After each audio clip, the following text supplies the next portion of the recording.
BBS 부산 경남 라디오 830. 여러분 안녕하십니까. 건우문 홍순원의 정치 클래스 시간입니다. 6월 3일 대선까지 이제 20일도 남지 않았습니다. 주요 대선 후보들 부산과 경남을 포함해서 전국을 돌면서 유세전을 이어가고 있습니다. 이 시간은 정치 평론을 하는 시간은 아니지만 시기가 시기인 만큼 건우문 홍순원 두 패널들과 함께 대선 관련 이야기를 나눠보도록 하겠습니다.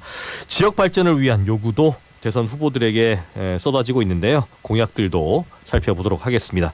BBS 라디오, BBS 부산 유튜브 채널로 동시에 생방송되고 있습니다. 잠시 뒤에 두 분 패널들 만나보겠습니다. 문자 참여해 주시는 분들에게 추첨 통해서 크레퍼스에서 제공하는 5만 원 상당의 쿠폰 드리고 있습니다. 매달 추첨을 통해서 드립니다. 2025년의 시작도 꽤 시간이 흘렀습니다. 내가 올해 초에 세운 목표들 계획대로 흘러가고 있는지 모르겠습니다. 청취자 여러분들 메시지를 남겨주십시오. 문자 이용하실 때 짧은 문자 50원, 긴 문자 100원의 이용료 발생합니다. 불교방송 앱으로도 지역 설정 부산으로 하시면 무료로 참여가 가능하니까요. 여러분들의 많은 참여 부탁드리겠습니다. 자, 저희가 청취자분들에게 질문을 드렸고 이제는 두 분 패널들 만나서 똑같은 질문을 드리도록 하겠습니다. 항상 이렇게 가볍게 시작을 해야 돼요. 그렇죠?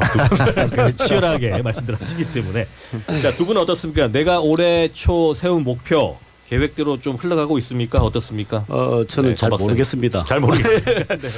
하여튼 계획대로 잘 흘러가는지도 잘 모르겠지만 그런 대로 지금은 괜찮게 흘러가고 있다고 보고요. 네. 방송하는 거와 공부하는 것은 좀 더 열심히 할 수 있게끔 이제 더 분발할 수 있게끔 하는 것 같습니다. 방송은 계획대로 잘 되고 계십니까? 잘 모르겠어요. 어렵습니다. 너무 어렵고 네.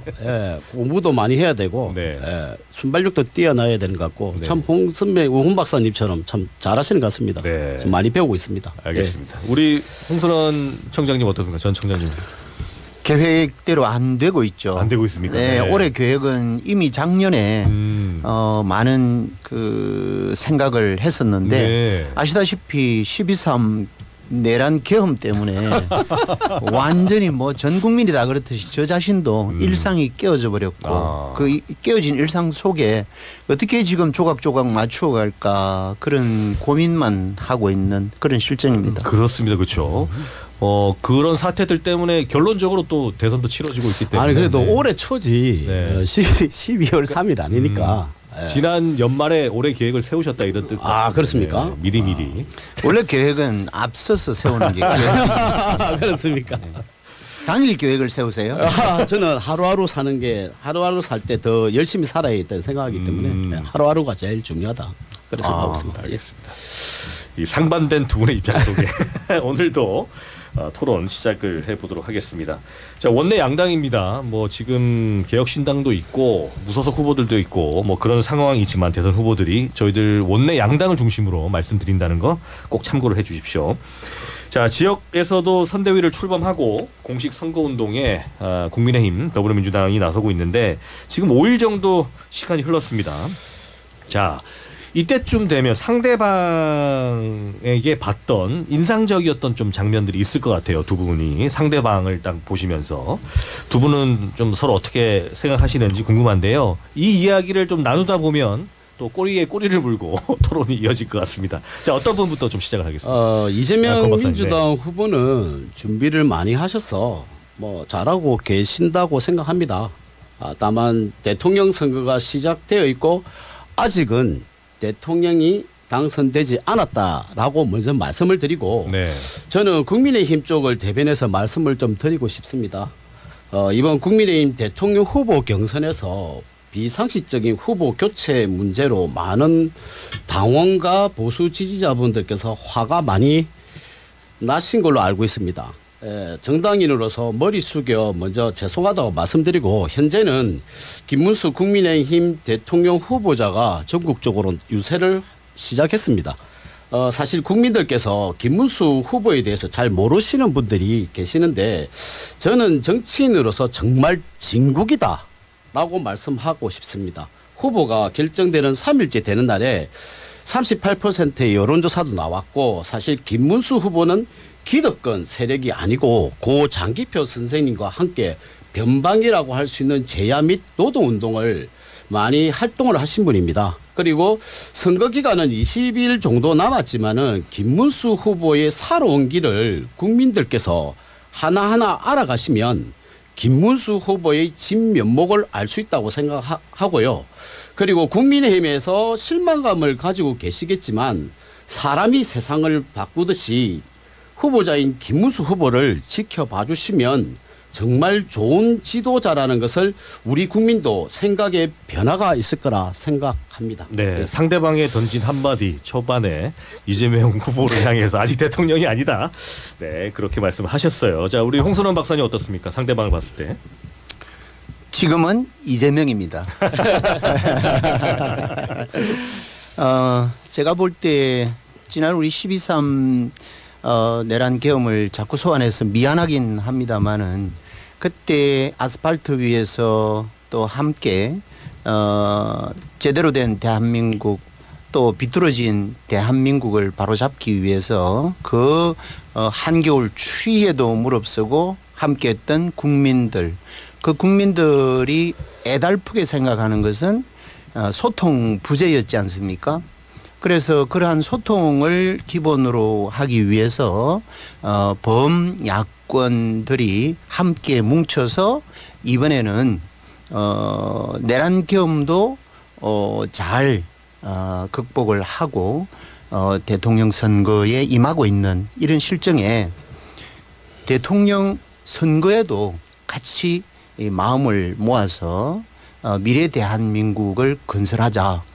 그런 취지가 담겨 있는 연석회의, 재정당 결합 연석회의가 굉장히 마음에 와닿았고 또 이러한 과정 속에서 종전 같으면 각각 정당의 이 목소리를 크게 내려고 경쟁적으로 다투었던 것이 사실인데 네.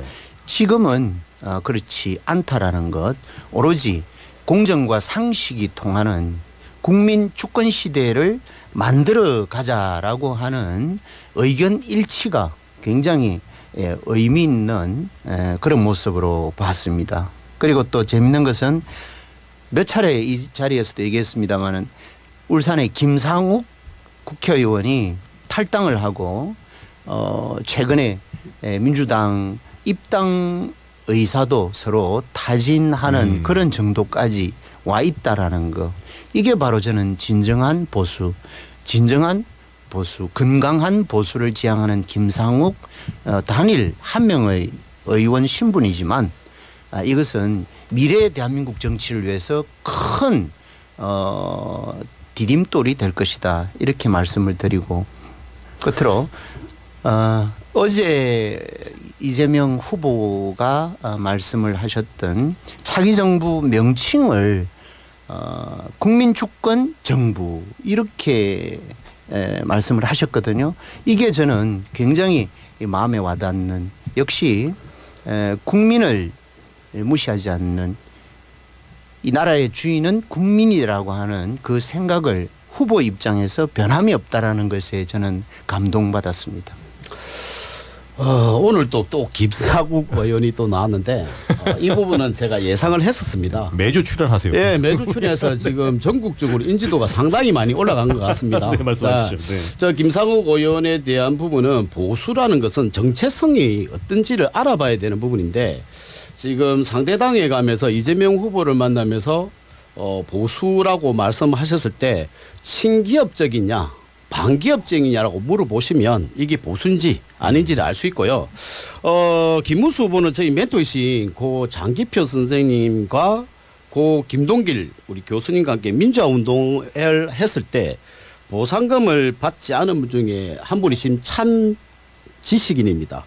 그리고 정치 리더의 동목인 저는 노블레스 오블리주가 정신이 필요하다 보는데 이와 함께 경기도지사 때 정책 중에서 GTX나 기업 유치 및 산단을 유치했는데 저도 몰랐어요.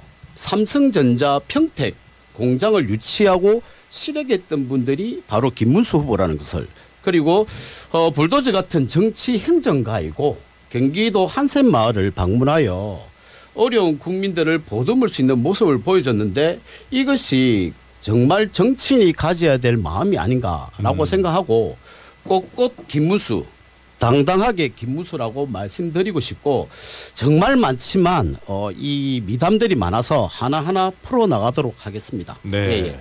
지금 김문수 후보나 이재명 후보 두 분 다 경기도지사를 거쳤기 때문에 그렇죠. 네, 그 당시에 나왔던 정책들을 또 비교하시는 분들도 좀 많은 것 같은 그런 상황인 것 같습니다. 자, 우리 홍성호 박사님 말씀해 주시죠. 아무튼 뭐 어떤 말씀들을 하시더라도 국민들의 시각에서 보는 입장은 이번 대통령 선거는 호흔 세력과 내란 세력과의 경쟁이다.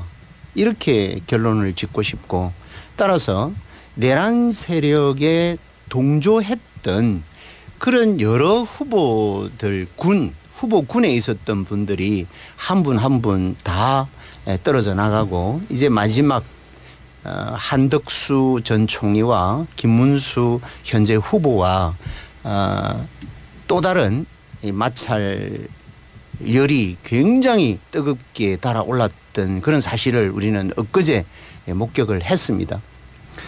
말씀하셨던 것처럼 김문수 후보 자체가 우리가 부정한다라고 말씀드리는 것보다는 그분의 도덕성의 기준은 결국은 내가 재산이 없기 때문에 나는 아주 도덕적이다. 이렇게 평가를 받고 싶어 하시는 것 같습니다.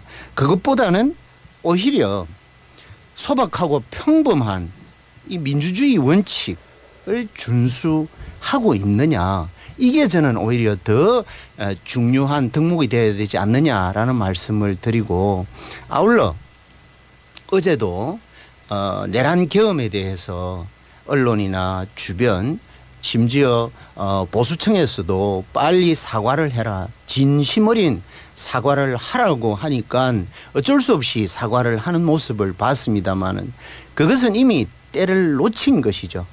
진정한 사과의 일환에서 국민들의 시각에서 조금이라도 이해도를 높이려고 했던 상황이었다면 내란계엄 12월 3일 다음 날 12월 4일인가요? 국회에서 대정부 질문을 할 때 민주당 서영교 국회의원이 내각에다가 그렇게 질문을 했습니다. 혹시 진정 어린 사과할 자신이 있느냐? 사과를 하신다면 일어서서 큰절을 한번 올리라고 했습니다. 그때 유일하게 일어서서 큰절을 하지 않았던 분 중 한 분이 바로 김문수 노동부 장관이었습니다. 이런 분의 사고는 오늘날 국민들이 판단하고 있는 이번 대선에서 판단 기준인 내란 세력이냐 아니냐의 기준이라는 것입니다. 그래서 내란 세력의 입장에서 대통령 후보가 되었다. 과연 우리 국민들은 어떻게 판단하실 건지 그거는 6월 3일 날 우리는 지켜보도록 하겠습니다. 저는 지금까지 계속 내란이라는 프레임을 가지고 선거에 계속 임하는 모습을 보는데 김문수 후보에 대한 부분은 개인적인 가치관과 정체성의 차이라고 봅니다. 꼭 민주당이 사과를 해서 사과해야 될 문제인지 아닌지는 이제 본인의 판단의 문제고 호원 세력이라고 했는데 사실은 민주당이 이재명 유죄 판결을 반발해서 조희대 대법원장하고 대법관 국회 청문회를 불렀는데 대법원 쪽에서 못 나간다고 거절했죠. 이유는 간단합니다. 사법부는 독립기관입니다. 국회가 재판에 간섭하면 안 된다는 것입니다. 결국 이는 상권 분립이 문제고 앞으로 사법부에 대한 정치적 압박이 심할 수 있는 부분은 호원 세력과 내란 세력이라는 자체가 과연 누가 내란인지 입법부가 사법부를 겁박하는 문제는 상당히 심각하다고 봅니다. 그것도 국민들께서 바라보는 관점이 어떻게 될지는 모르겠지만 정말은 그거는 문제점이 있다고 보고요. 그리고 지금 이재명 후보 재판에 면소 판결을 가능한 공직선거법 개정안을 법사위에서 통과했습니다. 공직선거법상 허위사실 공표 구성 요건에 행위를 삭제하는 공직선거법 개정안을 통과시켰는데요. 이것은 이재명 후보 한 분을 살리겠다고 지금 공직선거법을 개정했는데 일반 국민들의 민생에 필요한 법안들을 사실 민주당이 통과시킨 게 무엇인지 3년 동안 저는 되묻고 싶습니다. 그리고 지금 이재명 대표의 그 중국의 세세 발언 때문에 또 그 일반적인 한미 관계나 동북아에 대한 외교 관계까지 지금 분란이 났고, 저는 여러 가지 정치적인 문제도 필요하지만 정책적인 문제도 상당히 필요하다 봅니다. 지금 뭐 노란 봉투법이라든지 그다음 상법 개정안이라든지 이런 부분을 봤을 때 과연 친기업적이고 그 국민들을 위하는 방법인지라는 의문점을 계속 가지는 부분입니다. 네. 조희대 대법원 원장을 위시해서 대법관들께서 결정을 판결을 한 내용을 가지고 민주당이나 또는 거기에 문제점이 있다라고 판단하는 국민들의 입장에서 잘잘못을 따지자는 것이 아닙니다. 단 대법원에서 관례적으로 진행해 왔던 그런 재판 기일이나 이런 것들에 대해서 이번 이재명 판결에만 그렇게 무시하고 급속하게 진행한 사실에 대해서 문제 제기를 하는 것이고, 또 그러한 결과들이 결국은 곧바로 파기 환송이 된 시점에서 서울 고법에서도 그 받은 그날 재판부가 기일을 정하고 하는 것들은 누가 봐도 의심스러운 그런 과정들이었다는 것이죠. 그래서 국민들 다수, 지난주도 말씀드렸습니다마는 단 이틀 만에 이번 대법원 판결이 잘 됐는지 못 됐는지를 한번 여론 조사를 해보니까 단 이틀 만에 100만 명이라고 하는 분들이 잘못됐다라고 서명을 했습니다.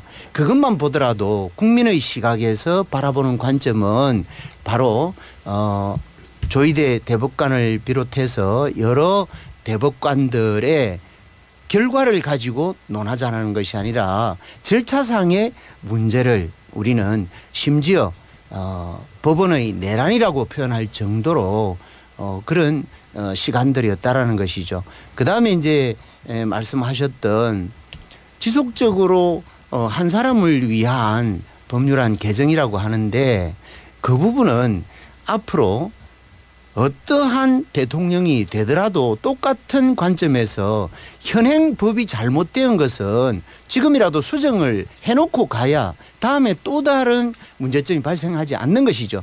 현행 헌법에서 잘못 정리가 되어 있는 것, 또는 정리가 되어 있어야 되는데도 불구하고 정리가 되어 있지 않는 부분을 이번에 마무리해 놓자라는 관점에서 법안을 상정했다라는 것 충분히 이해를 하시기 바랍니다. 자, 지금 우리가 공직선거법은 633 법칙을 지켜줍니다. 1년 안에 판결을 낼 수 있게끔. 하지만 지금 그걸 계속 연장시키고 우리 2년 넘게 지금 연장시켰던 분이 이재명 후보입니다. 어찌 보면 이거를 계속적인 반복적인 이야기를 한다는 자체가 사실 저도 이제 입이 아픕니다. 입이 아프고 그 부분은 이제 국민들께서 이제 판단하실 문제고, 그래서 저는 지금 그 보수를 아우르는 모든 사람을 다 받아들이고 큰 정부를 만들기 위해서 이재명 후보께서 움직이시는데, 저는 이제 노란 봉투법에 대해서 묻고 싶어요. 이 법을 과연 개정을 해서 통과시킬 것인지 안 시킬 것인지, 기업을 살리자고 이야기하면서 뭐 노란 봉투법이라든지 상법 개정안을 통과시킨다는 자체도 좀 문제가 있고, 지금 간첩법도 지금 계속 법안을 가지고 있습니다. 통과도 안 시키고, 이 부분도 어떻게 할 것인지, 저는 이 말씀을 어떻게 약속을 지키는지 안 지키는지는 정말로 국민들께서 판단하시겠지만 상당히 우려스러운 부분들이 많다라고 저는 말씀드리고 싶고, 지금 사법부에 대한 겁박은 상당히 도를 넘었다라고 말씀드리고 싶고요. 이게 저는 정치라는 게 어찌 보면 인과응보가 있다 봅니다. 꼭 이렇게 만들어놓은 정치가 세월이 지나고 나면 다시 꼭 되돌아온다는 말씀을 꼭 드리고 싶습니다. 예. 사법부의 잘잘못을 따지는 것이 아니다라는 걸 다시 한번 말씀을 드리고 결국은 대법원 판결 이후에 국민들의 여론은 분명히 변화가 없었다라는 거. 따라서 오히려 사법부의 절차상 하자가 있다라고 하는 쪽에 국민들의 손은 더 많이 들었다라는 말씀을 드리고 633 말씀 참 잘하셨습니다. 633을 이재명 후보가 지키지 않았다. 그 재판의 주인공은 누굽니까? 재판은 판사가 하는 것입니다. 재판을 하는데 1심에서 20개월이 걸렸거든요. 그 20개월을 피고인 이재명 피고인이 그 재판을 그렇게 끌 수가 있습니까? 거기에 언론 보도에 의하면 검찰에서 신청했던 증인만 약 40명이 넘는다고 합니다. 변호인 측에서 피고인 측에서 신청했던 증인은 2명 내지 3명밖에 안 된다고 합니다. 40명이 넘는 그 증인들을 일일이 불러서 재판을 하는데 어떻게 그 시간이 안 지켜지겠습니까? 그리고 또 앞서 얘기했듯이 그렇다면 633 지켜야 되는데 대법원은 왜 633을 안 지켰습니까? 633이 아니라 9일 만에 결정을 했습니다. 정상적으로 하면 3개월이 지켜져야 되겠죠. 그런 부분에 대해서는 국민들은 다 알고 있다라는 것입니다. 그리고 노란봉투법 등 얘기를 합니다. 간첩법도 이런 겁니다. 계속 간첩법을 얘기하는데 권 박사 간첩법을 정확하게 아시는지는 모르겠습니다만. 네, 홍 박사님, 저희들 시간이 라디오를 마칠 시간이라서 요 설명은 유튜브 채널로 계속해서 이어가도록 하겠습니다. 네, 맞습니다. 계속. 자, 저희들 라디오 생방송 여기서 마치도록 하겠습니다. 항상 시간이 빠르다는 느낌인데요. 이 아쉬운 점은 BBS 부산 유튜브 채널에서 저희들이 조금 보충을 하도록 하겠습니다. 저희들 생방송 계속 BBS 부산 유튜브 채널 시청을 해주시면 될 것 같습니다. 저희들 라디오는 여기서 물러가고요. 다음 주에 다시 뵙도록 하겠습니다. 여러분 고맙습니다. 고맙습니다. 네, 간첩법의 주 내용을 보면 간첩법을 적용하는 대상 국가 부분을 가지고 계속 논쟁이 벌어지는 거거든요. 거기에 보면 적국이라고 우리는 명시가 되어 있습니다.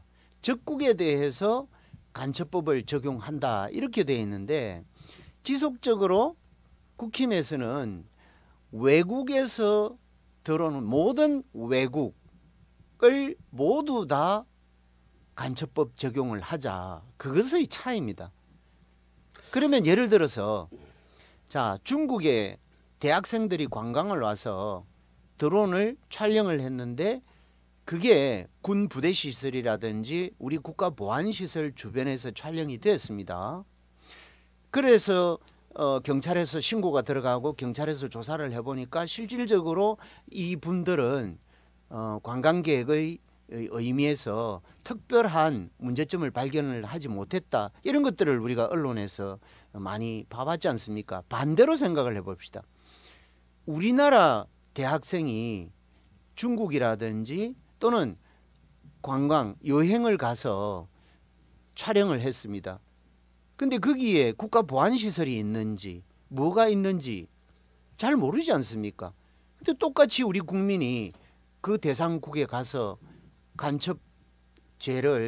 간첩법에 의해서 죄를 우리가 처벌을 해야 된다고 하면 이게 감당이 되겠습니까? 그리고 민주당은 특히 이재명 대표는 실용주의를 늘 표방하고 있는 분 아닙니까? 특히 외교에 있어서는 실용 외교가 기본입니다. 거기에는 적군과 아군의 그리고 적국과 그리고 우리하고 친교를 맺고 있는 그런 국가들 간에 여러 가지 법적 논쟁이나 또 관례적 문제점들은 있을 수 있겠죠. 우리나라의 주적은 결국은 북한이라는 것은 헌법에 명시가 되어 있는 거지 않습니까? 그 외에 우리와 교류하고 있는 이 국가들은 무조건 적국으로 우리가 판단할 수는 없는 겁니다. 우리 경제 실정에 맞게 외교의 득과 실을 판단을 해서 우리는 그 사안에 따라서 적대적 행위를 했느냐 안 했느냐, 이것을 처벌을 해야 되느냐 안 했느냐, 이것의 차이를 기준으로 말씀을 제발 좀 하시기 바랍니다. 자, 이게 이 간첩법에 대해서 홍 박사님도 정확하게 말씀을 하시는 것보다는 이 외국인을 포함시키는 이야기거든요. 하나 더 소환시키게 되면 우리나라 적국은 북한이지만 북한에 대한 간첩법보다는 지금 외국인을 하나를 더 추가시키는 내용인데, 아까 말씀하실 때 중국의 유학생들이나 여행객들이 와서 군사 보호 시설인지 모르고 드론을 띄웠다는데 아닙니다. 다시 확인해 보시면 언론에도 계속 나왔습니다. 집중적으로 군사 시설을 계속 촬영하고 그거를 공안인 중국에 있는 공안에게 전송시켰다는 이야기가 나온 상태인데, 그거를 법적인 처벌을 할 수 없기 때문에 풀어줬는데 또 다시 가서 그걸 이용해서 다시 드론을 띄워서 찍었다는 내용들이 언론에서 계속 나오고 있는 상태고요.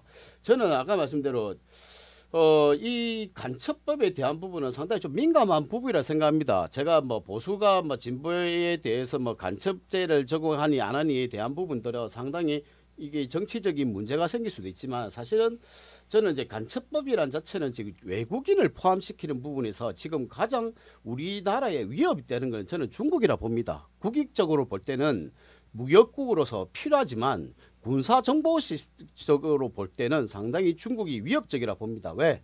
동북아 공정이라는 생각을 중국은 계속 가지고 있고, 그다음에 대만과 지금 아니면 미국과의 패권 전쟁을 지금 일으키고 있는 나라이기 때문에 저희 나라는 중립적인 입장이 아니라 한미 동맹이 견고하게 이루어져 있고, 평택에 미군 기지가 있고, 그다음에 여러 가지 군사 기지가 있는데 중국인들이 들어와서 드론을 띄워서 군사 시설을 촬영한다? 이거는 상당히 민감한 문제라고 볼 수가 있고요.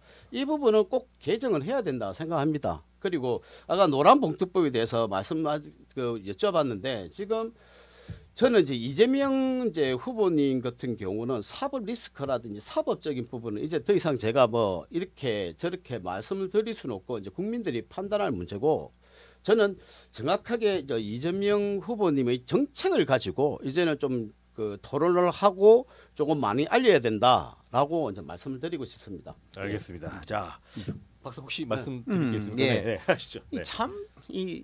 제가 누차 말씀드렸습니다만 참 답답한 게 윤석열 정권이 이렇게 폭망한 그 이유 중에 하나도 바로 그런 시각에서 바라보는 것이에요. 지금 초등학생도 인터넷 다 하지 않습니까? 그리고 AI 우리 다 하지 않습니까? 앞으로 AI가 지능을 가지는 지능형 AI가 얼마만큼 발전할지 누구도 상상하지 못하는 이런 시대에 살고 있습니다. 구글 지도를 한번 들어가 보십시오. 대한민국 어떤 보안시설이든지 다 공개되어 있습니다. 그런 상황에서 드론을 촬영을 한번 했는데 그게 국정원이나 또는 경찰 당국에서 조사를 해서 명확한 간첩죄 때문에 처벌을 못하는 것이 아니라 명확한 죄가 나오지 않기 때문에 처벌을 못하는 것이죠. 현재 형사법에서도 얼마든지 처벌을 할 수 있는데도 불구하고 좀 전에 얘기하는 그런 부분들은 너무 과장된 표현이다. 그동안에 극우 유튜브에서 얘기하는 그 얘기들이 계속 반복되고 있는 이 상황이 아직도 내란이 지속되고 있다라는 말씀으로 저는 결론을 맺고 싶은데, 제발 그런 정서 좀 버리고 대중국 관련 얼마만큼 윤석열 정권에서도 적대시하다시피 했습니까? 실용 외교를 하나도 하지 않았지 않습니까? 앞으로 이게 새로운 정부가 들어서면 대중국 문제 어떻게 풀 겁니까? 대러시아 문제 어떻게 풀 겁니까? 우리가 한미 맞습니다. 우리 한미 공조는 우리 대한민국 모두가 한 명도 싫어하지 않고 당연히 일본입니다. 그렇지만 우리는 대중국이라든지 대러시아라든지 또는 대일본이라든지 주변 강대국들과 또 주변 협력국들에 있어서는 늘 외교를 해야 된다는 것이죠. 정치를 해야 된다는 것이죠. 우리에게 득이 되는 게 뭔지, 우리에게 실이 있는 게 뭔지, 미국과도 싸울 때는 싸우고 미국과도 주고받을 때는 받고, 협의할 때는 협의하고 러시아도 마찬가지고 중국도 마찬가지고 일본도 마찬가지인 그런 외교 부재에 의해서 우리는 엄청난 손실을 겪고 있다라는 사실을 직시하면서 제발 앞으로 그 간첩법 이런 얘기 우리는 국회에 맡기고 우리는 우리 스스로 우리 지역 발전이나 또는 미래 발전을 위해서 한번 더 고민해 주는 그런 시간을 가지면 좋겠다는 말씀 드리고 싶습니다. 말씀하시기 전에 항상 군부대 보면 군사 보고 시설이라서 촬영이 금지된다는 게 이게 법적으로 정해져 있습니다. 우리 내국인 또 사진을 못 찍어요. 들어갈 때 보안을 그다음 주민등록증 맡기고 신원을 확인하고 들어가는데 일반적인 도로를 띄어서 한국만 들어왔을 때나 이 촬영한다는 자체는 사실 보안적인 문제가 상당히 크다 봅니다. 아무리 구글이 있대도 이 부분은 우리나라 국민도 아닌 제3자 중국인이 와서 이걸 촬영하는데 그게 우려스럽지 않다고 말씀하시는 게 저는 좀 더 그게 좀 이해 안 되는 부분이 있고요. 우려스럽지 않다라는 표현이 아니라 현재의 상황에서 우리가 그 간첩법에 몰입되어 있는 부분보다는 실용적 외교 차원에서 판단의 기준이 되어야 된다라는 것과 그리고 현재 노출되어 있는 정보 체계가 그리고 모든 데이터들이 공개되어 있는 이런 세상 속에서 우리는 살고 있다라는 겁니다. 거기에 맞는 법을 수정하고 만들어 간다고 하면 100% 저도 동의하고 꼭 그렇게 돼야 되겠죠. 그렇지만 지속적으로 간첩법에 얽매여서 발목을 잡는 이런 형태의 모습은 현 시대의 상황에는 맞지 않다라는 아닙니다. 이게 말씀을 제가 드리는 말씀드리는 거예요. 게 지금 민주당도 간첩법을 통과시키려고 했어요. 다 합의를 했고 갑자기 중지가 됐고 또 통과시키려 하다가 중지된 걸 알고 있습니다. 제가 말씀드린 게 자꾸 간첩법 하는데 제가 이 외국인 중국인들하고 상황이 틀리게끔 좀 말씀을 드리면 옛날에 월남을 이야기하고 싶어요. 월남을 이야기하고 싶은 이유가 이 상황과 맞을지는 모르겠지만 북베트남하고 남베트남이 그 정치 상황에 의해서 분단된 상태에서 남베트남이 북베트남보다 경제력이 5배, 그 다음에 군사력도 5배, 상당히 월등히 높았습니다. 끝내는 미국도 참전하고 엄청나게 문제가 그 전쟁을 치르고 난 다음에 끝내는 북베트남이 통일을 시켰어요. 그걸 보더라도 남베트남에 베토콩이라는 게 있어서 이게 간첩들입니다. 간첩들이 내려와서 남베트남의 자유 민주주의를 표방하는 그 남베트남이 끝내는 공산화가 됐어요. 지금 옛날 이야기지만 그 역사는 돌고 도르기 때문에 조금 예외 사항으로 좀 다음에는 이런 경우가 없게끔 배운다고 생각하면 끝내는 북베트남이 통일하고 나서 가장 먼저 초청했던 일본이 누구냐면 베토콩이었어요. 자기에게 권력에 또 짐이 될 수 있는 부분이기 때문에. 그래서 제가 말씀드리고 싶은 거는 이 간첩법이라는 거는 적국은 북한이기 때문에 이에 대한 준비를 법안들을 만들어지지만 지금은 세계화 글로벌 시대다 보니까 중국도 적이 될 수도 있고 일본도 적이 될 수도 있고 미국도 적이 될 수 있다 봅니다. 대만도 적이 될 수 있고 이게 외교적인 부분은 저도 홍 박사님하고 인정합니다. 외교 다각화가 중요하다 봅니다. 물론 중국이라든지 러시아라든지 미국이라든지 일본까지 다 하는 건 맞지만 지금 간첩법은 군사시설만 문제가 아니에요. 반도체도 지금 문제입니다. 이 내부에서 설계도가 중국으로 빠져나간다는 것은 계속 경제신문이라든지 여러 가지 보고 있는 부분입니다. 이것도 간첩죄예요. 그래서 저는 꼭 군사적인 부분뿐만 아니라 반도체라든지 우리 기업의 중요한 기술들이 유출되는 걸 막자하기 위해서 이제 간첩법을 개정을 하자는 이야기지 꼭 하나만 꼭 집어서 군사시설에 대해서 도로를 띄웠다는 것은 언론에 나왔던 이야기고 지금은 상당히 지금 글로벌적인 경제전쟁입니다. 그리고 군사전쟁이고 해서 이 부분은 조금 개정을 좀 했으면 좋겠지 않나라고 말씀드리고 싶습니다. 예. 네, 간첩 많이 잡으시고 네. 그것보다는 제가 14일 날 우리 민주당 그 대통령 후보인 이재명 후보가 부산을 방문을 해서 연설회를 가졌습니다. 그때 우리 쪽에서는 명확한 부산의 공약들을 제시를 하셨고 또 그것을 통해서 많은 부산 시민들이 희망을 가질 수 있는 그런 기회가 됐다고 생각하는데 상대 후보인 그 국힘의 김 후보께서는 거의 부산의 정책이나 또 미래에 대해서 공약하시는 게 제가 보지를 못했습니다. 혹시 그 부분에 대해서 한번 말씀을 우리가 나누면 어떨까 싶은데. 저도 좋습니다. 안 그래도 제가 하고 싶은 말씀을 네, 자연스럽게 하시죠. 그것도 잘 유도해 주셔서 감사드리고 사실 지금 해수부 이전에 대한 문제는 HMM과 본사 이전에 대해서 지금 이재명 후보께서 말씀을 하셨는데 사실 해양수산부 이전은 박근혜 대통령 때부터 계속 나온 걸로 알고 있어요.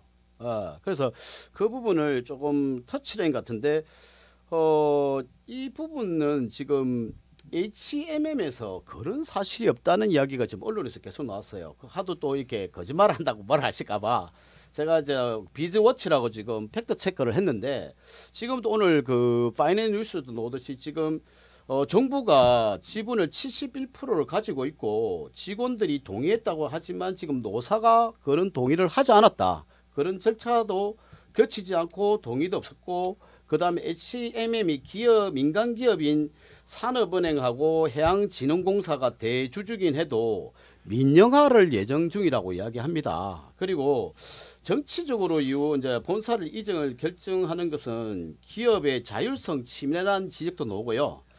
그리고 지금 이 산업은행 이전 문제도 지금 사실 법적인 사실은 민주당에서 거부를 했기 때문에 지금 이전이 안 됐기 때문에 이 해양수산부 이전과 HMM에는 사실 이슈를 던져서 지금 부산에서도 상당히 많은 부분을 지금 이야기를 하고 있지만 이 부분은 조금 심각하게 조금 파악할 문제가 있다고 보고요. 제가 왜 김문수 후보께서 부산에 관심이 없는 게 아니라 다른 글로벌 허브 도시는 계속 올라가 있는 거고 계속 저희가 토론했던 부분이고 지금은 그린벨트 해제 권한을 지자체에 이관한다는 이야기가 나왔습니다. 즉 시장을 다니다 보니 어려운 분들이 너무 많이 계신데 지역의 인구가 감소되어서 그린벨트를 계속 남겨두면 뭐 할 것이냐 이걸 개발시키자라는 공약으로 지금 내세운 걸 알고 있고요. 그 다음에 지금 뭐 여러 가지 부분에서 지금 기존에 해왔던 부분을 지금 하기 위해서 기조를 계속 유지하고 싶다라는 생각으로 말씀드린 것 같아요. 그래서 지금 가장 중요한 게 뭐 산업은행 본사 이전에 대한 부분도 다시 공약을 하셨고 그 다음에 부산 글로벌 허브 도시 특별법 제정도 지금 공약하셨기 때문에 그 부분에 대해서는 그 정도라고 말씀드리고 싶습니다. 네. 예. 결국은 부산에 대한 공약은 아무것도 없는 것이죠. 결과론적으로는 산업은행 본사 이전은 이미 윤석열 정권의 핵심 국정 과제였고 그럼에도 불구하고 힘있는 윤석열 내가 반드시 산업은행 본점 부산 이전하겠다 했는데도 불구하고 하지 못했습니다. 맞습니다. 그 다음에 글로벌 혁신도시 특별법 통과 못했죠. 자, 이 두 가지 외에는 김문수 후보가 부산에 전략적으로 뭘 내가 대통령이 됐을 때 부산 발전을 위해서 이렇게 하겠다라는 공약이 전무하다라는 것을 권 박사도 입증을 해주셨다라는 것에 대해서 굉장히 가슴 아프게 생각하고 앞서 얘기했던 파이낸셜 뉴스 저도 봤습니다. 안 그래도 그 말씀 하실 것 같습니다. 다른 매체에서는 전혀 그런 사실들을 얘기를 안 하는데 그 매체에서만 유일하게 반대 의견을 내놨던데 그날 14일 날 현장에서 서로 협약식을 맺었습니다. 그 자리에 HMM 노조 부위원장이 참석을 했고 또 다른 해양 관련 기관과 기업들의 노조위원장들도 동석을 해서 대통령 후보 이재명 협약하는 장면을 언론에 다 노출을 했죠. 자, 이것은 앞서 얘기했듯이 지금은 공약 과정입니다. 그 공약 과정에는 노조와 회사가 합의하는 시간이 아니죠.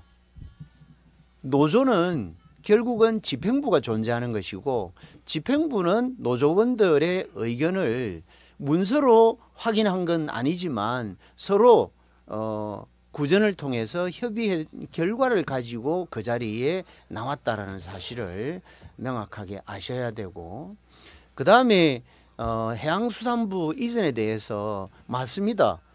그것은 박근혜 정부 이전에 이명박 대통령 그 이전부터 여기에 시작이 됐는데, 그 사실은 노무현 대통령까지 거슬러 올라갑니다. 노무현 대통령께서 해양수산부 이전을 반드시 부산으로 하겠다라고 했습니다. 그런데 마지막에 실패했습니다. 왜 그렇게 실패를 했느냐? 결국은 의견 수렴이 안 된 것이죠. 힘에 눌려서 대통령도 실행을 못하고 아주 큰 실망감을 안았던 그 사실. 그 다음에 이명박 대통령 때 어떤 일이 있었습니까? 그때 박형준 현재 부산시장께서 정무수석인가 했습니다. 그랬을 때 이명박 대통령은 해양수산부를 해체하겠다라고 시도했습니다. 그걸 아셔야 됩니다. 그 다음에 그렇게 해서 박근혜 정부로 넘어왔죠. 박근혜 정부 때 실은 여론에 부딪혀서 해양수산부를 해체를 하지 못했던 그런 이명박 정부에 잇따라서 결국 박근혜 정부로 넘어왔는데 아무것도 없었습니다. 해양수산부에 대해서는. 오히려 한진해운을 파산에 이르기는 그런 얼토당토 안 하는 그런 대사건을 저질러 놓은 형태가 해양강국 대한민국을 위태롭게 만드는, 해양수도 부산을 지향하는 부산 시민들에게 큰 실망감을 주는 그런 정권이 바로 박근혜 정부였다라는 말씀입니다. 그래서 여러분들이 얘기하는 산업은행 이전, 노조가 반대합니다. 적극 반대합니다. 그 다음에 두 번째, 임직원 모두가 반대합니다. 그리고 서울시 의회가 반대합니다. 서울시장님 적극 반대합니다. 그리고 수도권에 있는 국회의원들 다수가 반대를 하고 있습니다. 그리고 금융 관련 전문가들 거의 대부분이 반대하고 있습니다. 국책은행이 3개가 있습니다. 수출입은행, 산업은행, 기업은행. 이 국책은행들이 하나하나 나누어서 지방으로 가버리면 거기에 관련된 기업이라든지 또 활용하는 기관들은 엄청난 손해를 겪을 수 있기 때문에, 불편을 겪을 수 있기 때문에 그것을 반대하는 것이에요. 그래서 실용 노선을 겪고 있는 이재명 후보의 입장에서는 안 되는 걸 끝까지 붙들고 된다 안 된다 실험하지 말고, 안 되는 것은 안 된다고 얘기를 하고 되는 것으로 만들어가자. 그 되는 것으로 만들어가는 것이 해양강국, 해양수도 부산을 만들겠다. 거기에 중심에 바로 해양수산부를 부산에 이전하겠다. 이건 법을 바꿀 필요도 없습니다. 대통령 지시로서 가능한 것이기 때문에 대한민국 역사상 처음으로 중앙정부 기관을, 부처를 지방에 옮기겠다라고 직접 말씀을 하셨고 협약을 하셨고 손가락을 걸었습니다.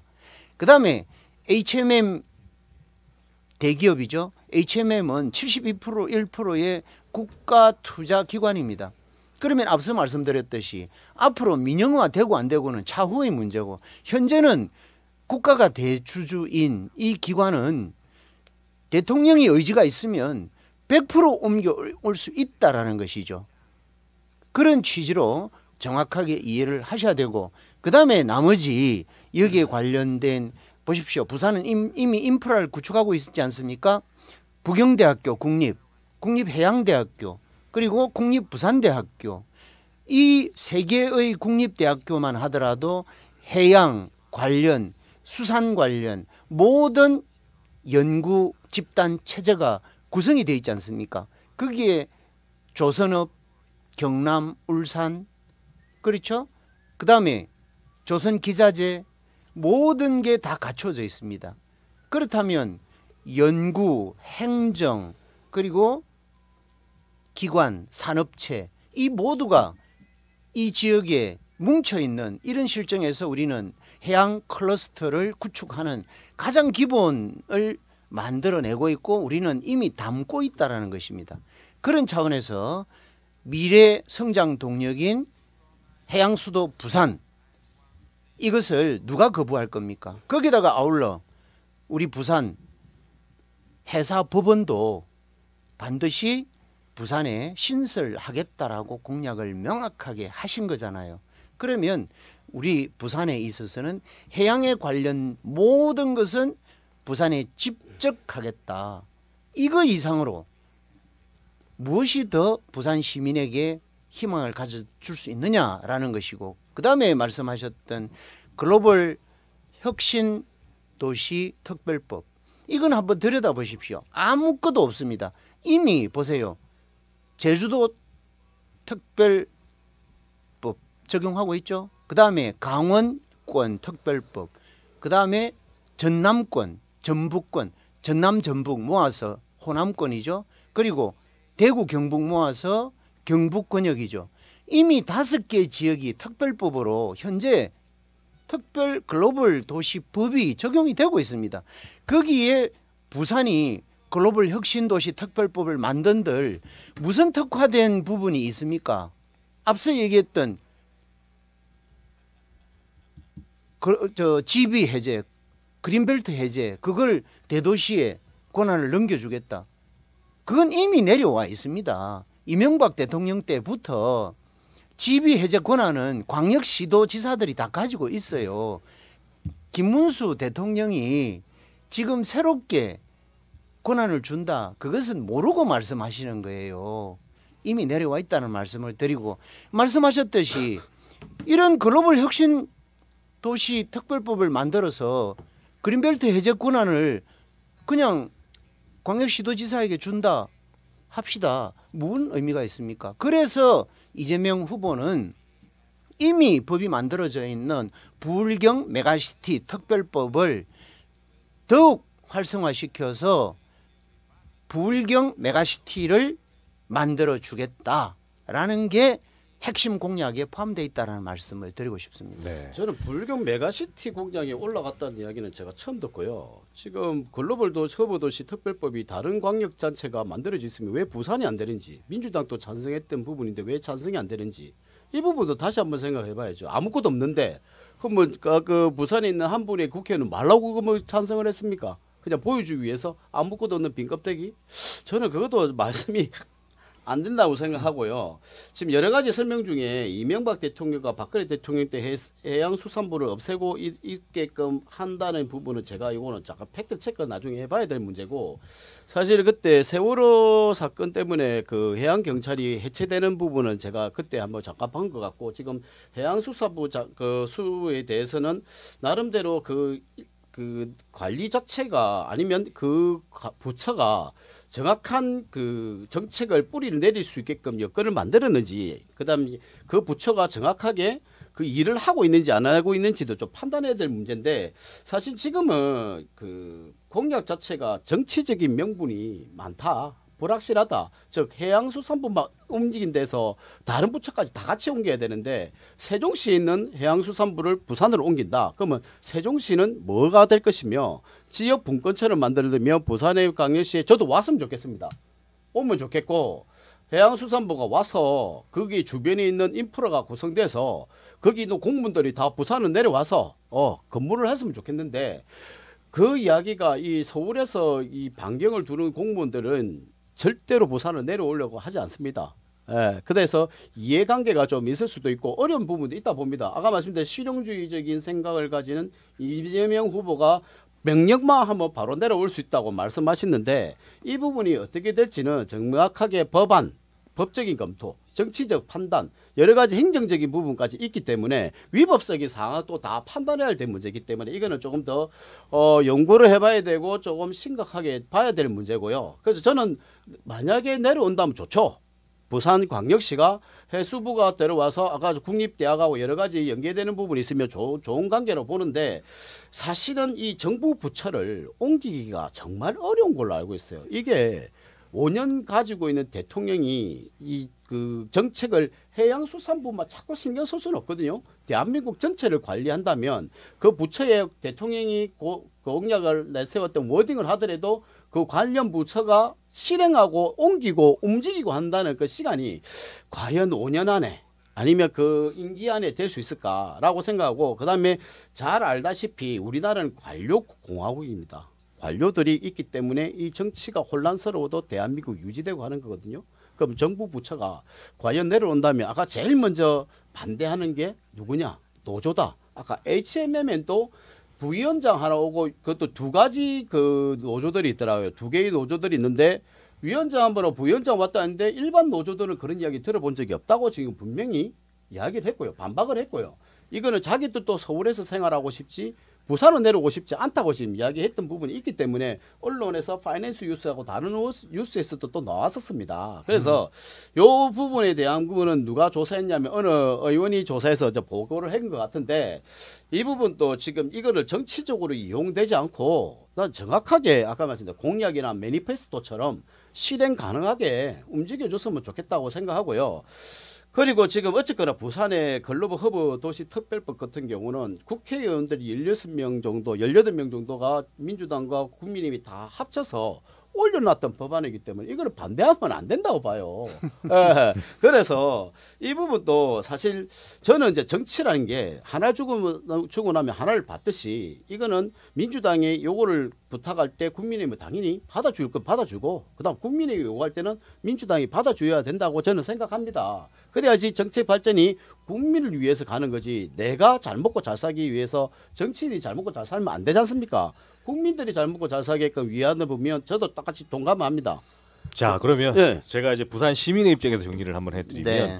저는 민주당의 우리 홍순원 박사님께서 말씀하신 해수부 이전 이 문제, 그리고 국민의힘이 지금 추구하고 있는 산업은행 이전, 글로벌 허브 도시 특별법, 이 모든 것들이 부산 시민 입장에서는 좀 다 이루어졌으면 좋겠다라는 그런 말씀을 드리면서 저희들 이제 좀 마칠 시간이 돼가는데요.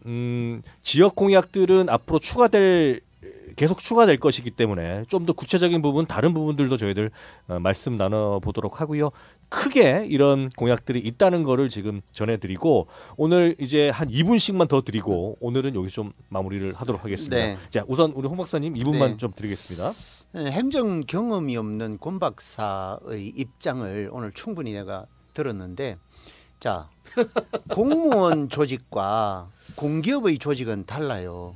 공무원 조직은 명령에 의해서 움직일 수밖에 없습니다. 해양수산부는 대통령이 결정하면 곧바로 시행이 가능하다는 말씀을 드리고, 공기업은 그렇지 않습니다.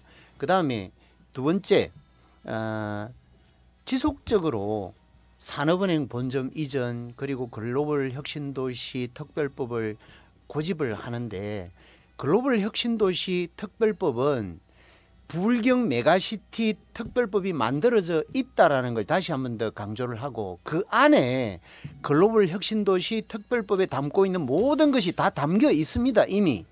그러니까 새롭게 법 만들 필요도 없는데 왜 그걸 논쟁을 하고 있느냐라는 것이고, 그걸로 다 해결할 수 있다라는 말씀을 다시 한 번 더 드리고, 그 다음에 우리 민주당 부산시당의 입장에서는 서울과 대적하는, 그리고 경기도와 대적할 만한 뭔가를 우리 민주당, 부산민주당도 고민을 하지 않겠습니까?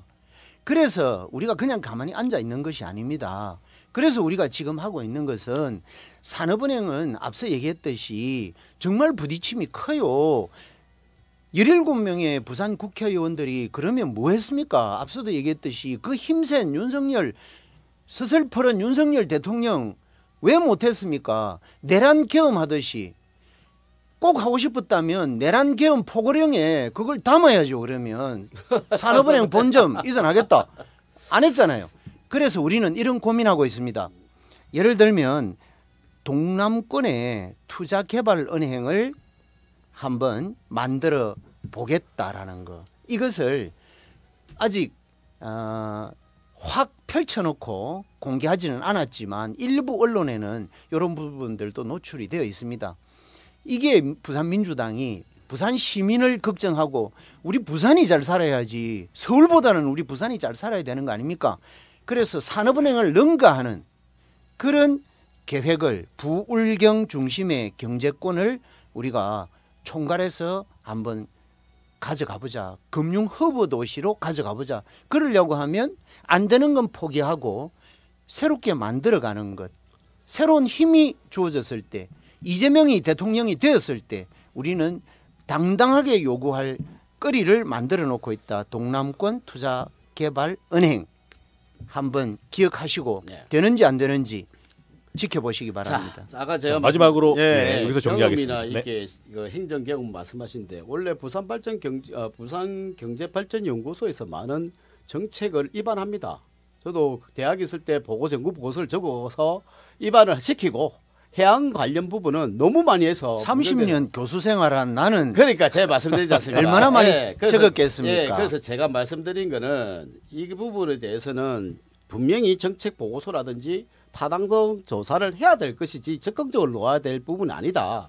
라고 말씀드리고 아까 공무원하고 공기업 말씀드렸는데 대통령이며 왜 포고령이 나가지고 산업은행 이전시키지 이야기하지만 끝내는 보십시오. 입법부를 통과 못 했지 않습니까? 국회를 통과 못 했잖아요.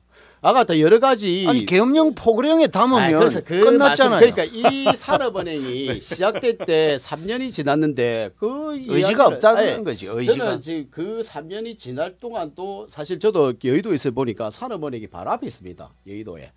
바로 옆에 이제 여의도 있는데 계속 노조들이 반대를 해요. 제가 진짜 말씀드리고 싶은 거는 차후에 보십시오. 만약에 그 민주당에서 정권을 잡게 되면 그 정권의 가장 걸림돌이 누구냐? 저는 바로 노조라 봅니다. 한번 해보시면 지금 경제 부분이라든지 기업적인 부분에서도 사실 강성노조, 정말로 강성노조 몇 명 빼놓고 일반 자동차라든지 1차 밴드, 2차 밴드, 3차 밴드 이 근로자들 정말 힘들게 삽니다. 사는 그분들을 보듬어야지 일반 강성인 분들을 가져갔을 때 과연 이게 표를 가져가면 경제 발전이 위치가 어디 될지는 모르겠지만 제가 정말 장담할 건데 이재명 후보께서 나중에 대통령이 되든 누가 대통령이 되는 그간에 부처 이동이라든지 여러 가지 이동에서는 이 사람이 있는 노조가 꼭 걸림돌이라고 꼭 말씀드리고 이 마무리하겠습니다. 알겠습니다. 예. 자, 더 이상 여기서 발언하시면 또 길어지기 때문에 이번 주는 여기서 정리하고요. 저희들 다음 주에 또 뵙고 여러 가지 정치 상황들, 대선의 과정들을 말씀 나눠보도록 하겠습니다. 오늘 두 분 고생하셨습니다. 고맙습니다. 고맙습니다.